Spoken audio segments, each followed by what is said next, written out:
మహబూబాబాద్ జిల్లా మరిపేడ కేంద్రంలోని ఖమ్మం వరంగల్ ప్రధాన రహదారిపై యూరియా కోసం రైతులు ధర్నా నిర్వహించారు. రైతుల ఆందోళనకు మద్దతుగా మాజీ మంత్రి రెడ్డి నాయక్ ధర్నాలో పాల్గొన్నారు. కేంద్ర రాష్ట్ర ప్రభుత్వాలు రైతులకు సకాలంలో యూరియా అందించడంలో విఫలమయ్యాయని మాజీ మంత్రి మండిపడ్డారు. రాష్ట్రంలో 420 హామీలు ఇచ్చి అధికారంలోకి వచ్చిన కాంగ్రెస్ ప్రభుత్వం హామీలను అమలు చేయడంలో నిర్లక్ష్యం చేస్తుందన్నారు. యూరియా అందక రాష్ట్రంలో రైతుల పరిస్థితి దారుణంగా తయారైందన్నారు. రాష్ట్రంలో అన్ని సొసైటీలకు సరిపడా యూరియాను సరఫరా చేసి రైతులు ఇబ్బందులు పడకుండా చూడాలని రెడ్డి నాయక్ డిమాండ్ చేశారు.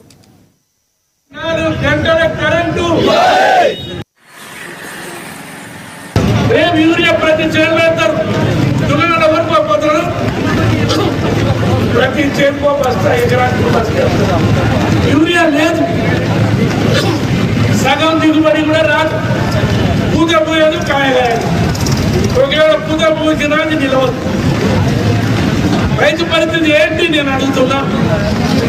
కాంగ్రెస్ లీడర్లు చెప్పాలి.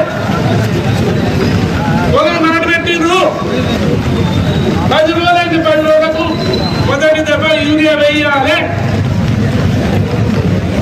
10 రోజులైంది, 10 రోజులైంది, 20 రోజులైంది, యూరియా దొరకడాలి.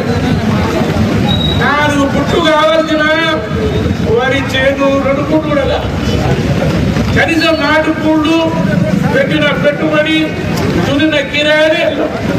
రైతు ఏం కావాలి? రైతు పరిస్థితి ఏంటి?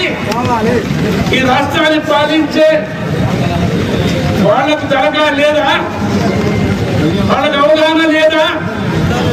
వాళ్ళకి వ్యవసాయం మీద అవగాహన లేదా? ఇవాళ కరెంటు పోతే రోజుకు 10 సార్లు ట్రిప్ అవుతుంది.